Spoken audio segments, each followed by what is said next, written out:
Bismillahirrahmanirrahim. Assalamualaikum warahmatullahi wabarakatuh. Berjumpa lagi dengan saya. Kali ini kita melanjutkan mata kuliah pengetahuan lingkungan. Lanjutkan materi kemarin yaitu tentang pencemaran lingkungan. Pada pertemuan sebelumnya kita membahas pencemaran udara. Pada pertemuan kali ini kita membahas pencemaran air dan pencemaran tanah. Jadi cukup banyak ya materi kita untuk kali ini. Oke, pencemaran air dulu ya. Pencemaran air adalah masuk atau dimasukkannya makhluk hidup, zat, energi, dan atau komponen lain ke dalam air, dan atau berubahnya tatanan lingkungan oleh kegiatan manusia atau proses alam sehingga kualitas air menjadi kurang atau tidak dapat berfungsi lagi sesuai dengan peruntukannya. Sebenarnya air permukaan dan air sumur pada umumnya mengandung bahan logam larut seperti Na, Mg, Ca, dan Fe. Air yang mengandung komponen tersebut dalam jumlah tinggi disebut dengan air sada. Air yang tidak tercemar merupakan air yang tidak mengandung bahan-bahan asing melebihi batas yang telah ditetapkan. Berdasarkan peruntukannya, air pada sumber air dikategorikan menjadi 4 golongan. Golongan A, B, C, dan D. A yaitu air yang dapat digunakan sebagai air minum secara langsung tanpa diolah terlebih dahulu. Kalau B, air yang dapat digunakan sebagai air baku untuk diolah menjadi air minum dan keperluan rumah tangga. Kalau yang C, air yang dapat digunakan untuk keperluan perikanan dan peternakan. Dan yang terakhir D, adalah air yang dapat digunakan untuk keperluan pertanian dan dapat digunakan untuk usaha perkotaan, industri, dan listrik tenaga air. Jadi klasifikasi pencemaran air jika dilihat dari sumber polutan ada 3. Limbah pertanian, limbah rumah tangga, limbah industri. Limbah pertanian itu mengandung polutan insektisida atau pupuk organik. Insektisida dapat meracuni atau mematikan biota sungai. Jika biota sungai yang telah teracuni itu dikonsumsi oleh hewan lain atau manusia, maka hewan atau manusia ini juga racunan pula. Untuk limbah rumah tangga, timbunan sampah rumah tangga dapat menyebabkan tersumbatnya saluran air dan mengakibatkan banjir. Bahan pencemar biologis dari limbah rumah tangga dapat memunculkan bibit penyakit, bakteri, jamur, dan lain-lain. Bahan organik yang larut dalam air akan mengalami penguraian dan pembusukan sehingga konsentrasi oksigen dalam air akan menurun. Akhirnya biota air dapat mati. Limbah rumah tangga itu mencapai 60% dari keseluruhan limbah yang ada. Jadi cukup besar ya. Kemudian yang ketiga ada limbah industri yang disebabkan adanya pembuangan limbah cair ke sungai yang mengandung polutan organik, polutan anorganik, polutan yang mengandung asam belerang atau berupa suhu. Nah, kalau polutan organik itu biasanya berbau busuk. Kalau polutan anorganik biasanya berbuih, berwarna seperti itu. Limbah cair industri harus diolah terlebih dahulu sebelum dibuang ke sungai. Dampak yang ditimbulkan oleh pencemaran air itu ada 5 poin. Yang pertama, terganggunya kehidupan organisme air karena berkurangnya konsentrasi oksigen di dalam air. Berikutnya, terjadinya ledakan populasi ganggang dan tumbuhan air, kemudian pendangkalan dasar perairan, punahnya biota air, dan yang terakhir munculnya banjir akibat tersumbatnya selokan oleh sampah. Nah, pencemaran air juga dapat dilihat dari berbagai aspek. Ada aspek kimia fisika dan aspek biokimia. Aspek kimia fisika itu biasanya diuji dan dapat digunakan untuk menentukan tingkat pencemaran air antara lain nilai pH, keasaman, alkalinitas, suhu, oksigen terlarut, karbon dioksida dalam air, warna, kekeruhan, padatan. Nah, yang padatan ini ada padatan terendap, padatan tersuspensi dan koloid, padatan terlarut, dan minyak dan lemak. Nah, kalau dari aspek biokimia itu pengujiannya ada 2, yaitu uji kebutuhan oksigen biokimia atau biochemical oxygen demand atau disingkat BOD, dan uji kebutuhan oksigen kimia atau chemical oxygen demand atau disingkat COD. Organisme pengurai aerobik umumnya terdiri dari mikroorganisme yang menguraikan senyawa organik menjadi karbon dioksida dan air. Bakteri lain mengubah amonia dan nitrit menjadi nitrat. Nah, proses-proses tersebut membutuhkan oksigen. Makin banyak senyawa organik yang akan diuraikan, bakteri pengurai makin banyak, sehingga oksigen pun akan berkurang. Jika kadar oksigen sampai 0, peran bakteri aerobik akan diambil alih, diakuisisi oleh bakteri anaerobik. Dengan terjadinya pembusukan yang menghasilkan gas metana dan hidrogen sulfida yang berbau busuk. Nah, ini kita bahas yang tadi ya, ada uji BOD dan uji COD. Kalau uji BOD ini menunjukkan jumlah oksigen terlarut yang dibutuhkan oleh organisme hidup untuk memecah atau mengoksidasi bahan-bahan buangan di dalam air. Jika sisa oksigen terlarut di dalam air makin kecil, maka konsumsi oksigen tinggi. Sisanya kan. Pengujian BOD yang dapat diterima adalah pengukuran jumlah oksigen yang akan dihabiskan dalam waktu 5 hari oleh organisme pengurai aerobik dalam suatu volume limbah pada suhu 20 derajat Celcius yang hasilnya dinyatakan dengan ppm. Misalkan BOD sebesar 200 ppm artinya bahwa 200 mg oksigen akan dihabiskan oleh sampel limbah sebanyak 1 liter dalam waktu 5 hari pada suhu 20 derajat Celcius. Uji BOD tergantung senyawa penghambat dalam air, misalkan klorin yang menghambat pertumbuhan mikroorganisme yang dibutuhkan untuk merombak bahan organik, sehingga uji BOD kurang teliti. Nah, kelemahan uji BOD ini apa saja? Ada 3 ya. Dalam uji BOD ikut terhitung oksigen yang dikonsumsi oleh bahan organik atau bahan tereduksi lain. Kemudian uji BOD membutuhkan waktu yang lama, yaitu 5 hari. Dan ternyata uji BOD masih belum menunjukkan nilai total BOD yang sebenarnya, atau hanya sekitar 68%. Sementara satunya, uji COD, merupakan uji yang lebih cepat daripada BOD yang berdasarkan reaksi kimia dari suatu bahan oksidan. Uji COD menentukan jumlah oksigen yang dibutuhkan oleh bahan oksidan. Misalnya, kalium dikromat untuk mengoksidasi bahan-bahan organik yang ada di dalam air. Nah, kalium dikromat dapat mengoksidasi lebih banyak lagi sehingga nilai COD lebih tinggi daripada BOD.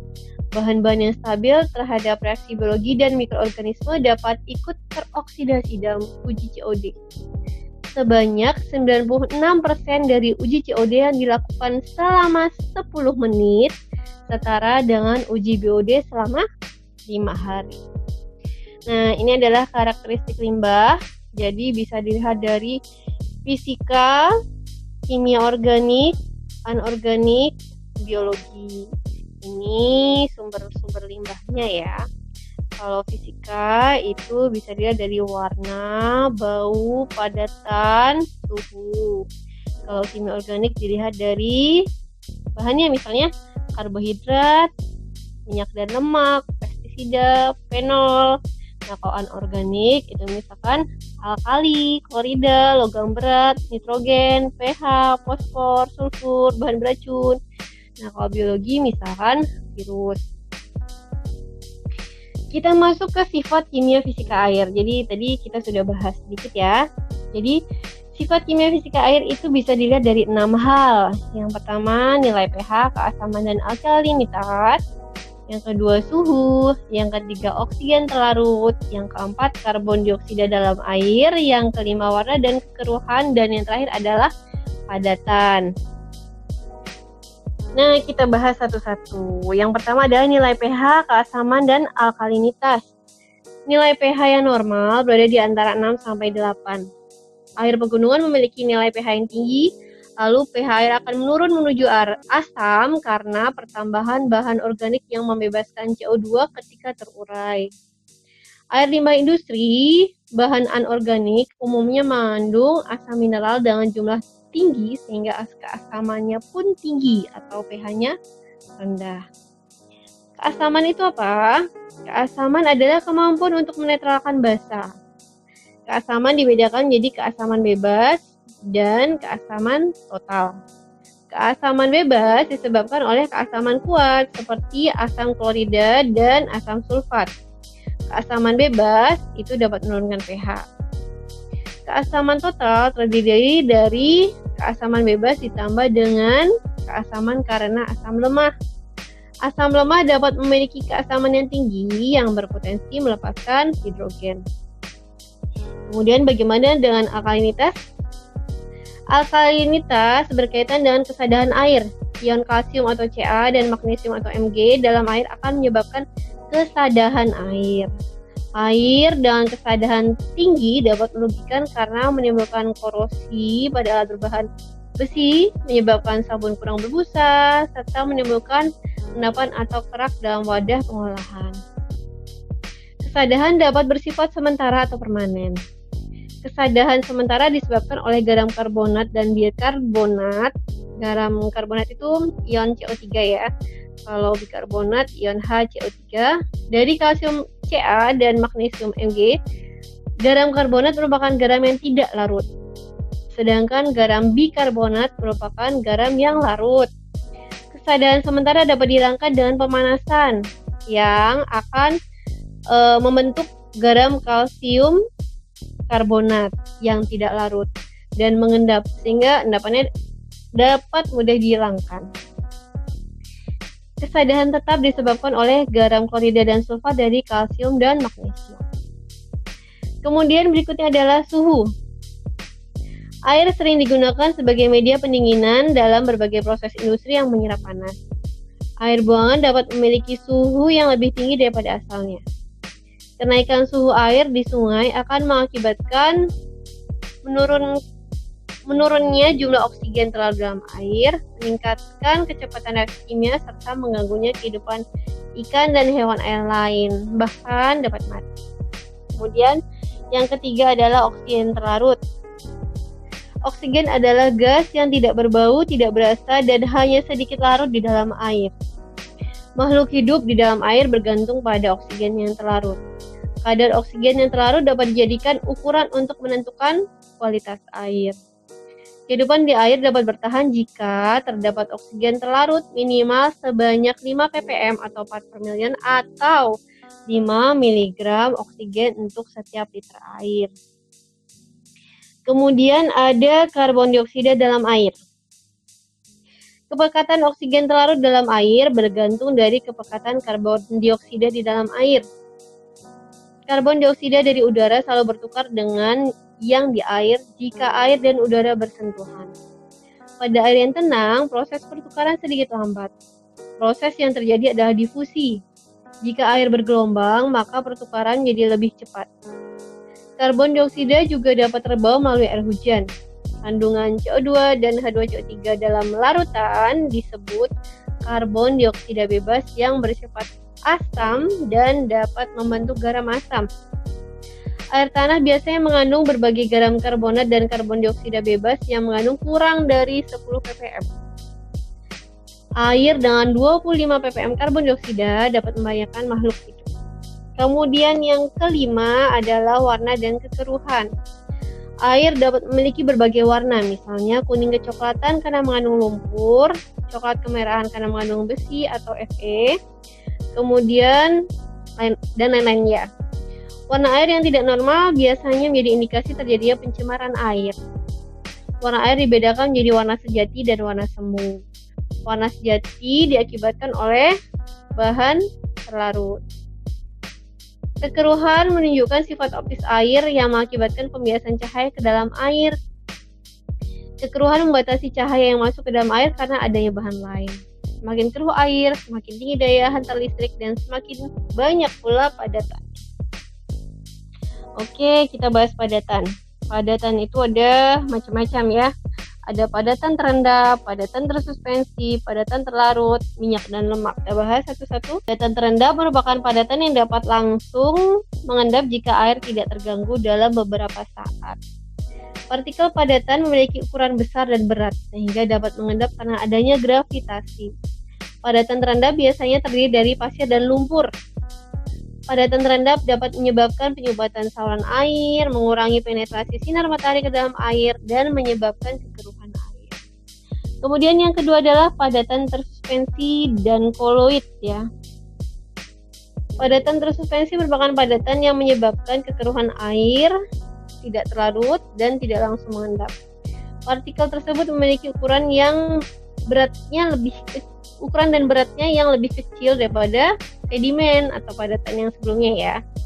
Contohnya adalah air yang mengandung tanah liat dalam bentuk suspensi akan bertahan selama berbulan-bulan, kecuali keseimbangannya terganggu sehingga mengumpal dan mengendap. Air limbah juga mengandung koloid, misalnya protein. Jumlah padatan tersuspensi dalam air dapat diukur dengan turbidimeter ya. Padatan tersuspensi mengurangi penetrasi sinar matahari ke dalam air sehingga mempengaruhi regenerasi oksigen serta fotosintesis. Berikutnya adalah padatan terlarut. Padatan terlarut merupakan padatan yang memiliki ukuran lebih kecil daripada padatan tersuspensi. Padatan ini terdiri dari senyawa organik maupun anorganik yang larut dalam air seperti mineral dan garam, dan yang terakhir adalah minyak dan lemak. Minyak dan lemak mencemari air sering dimasukkan ke dalam kelompok padatan yang mengapung di atas air. Minyak tidak dapat larut dalam air. Semua jenis minyak mengandung senyawa volatil yang segera dapat menguap. Dalam beberapa hari, 25% dari volume minyak akan menguap, namun sisanya tidak akan menguap dan mengalami emulsifikasi atau emulsi minyak dalam air dan emulsi air dalam minyak, yang mengakibatkan air dan minyak bercampur. Adanya minyak dapat menyebabkan penetrasi sinar matahari ke air berkurang.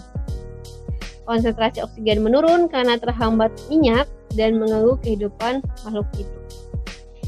Nah, ada bahan penyamar lain. Air sering tercemar dengan komponen anorganik seperti logam berat.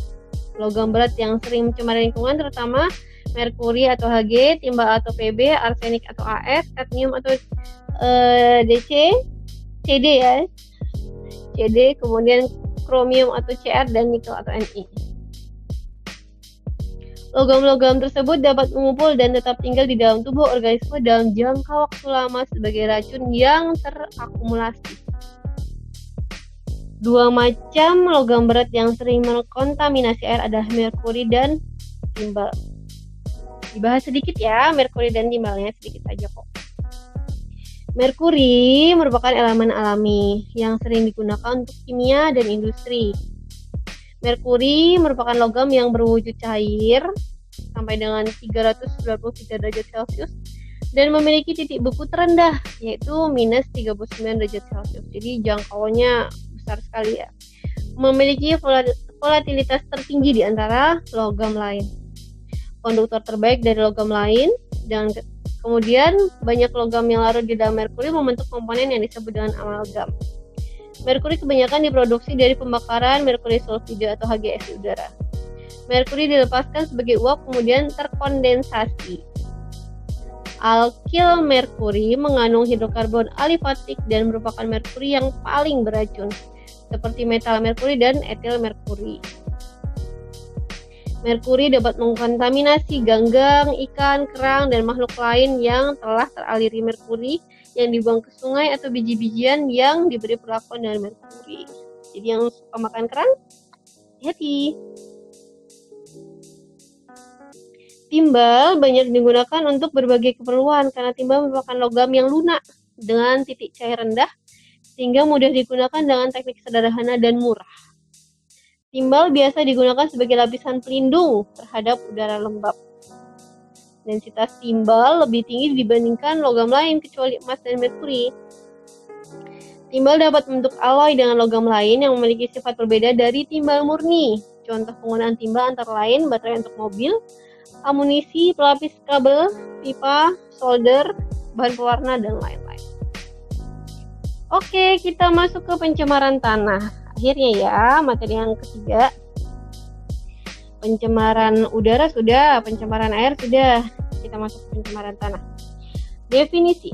Pencemaran tanah adalah masuk atau dimasukkannya makhluk hidup, zat, energi, dan atau komponen lain ke dalam tanah dan atau berubahnya tatanan lingkungan oleh kegiatan manusia atau proses alam sehingga kualitas tanah menjadi kurang atau tidak dapat berfungsi lagi sesuai dengan peruntukannya.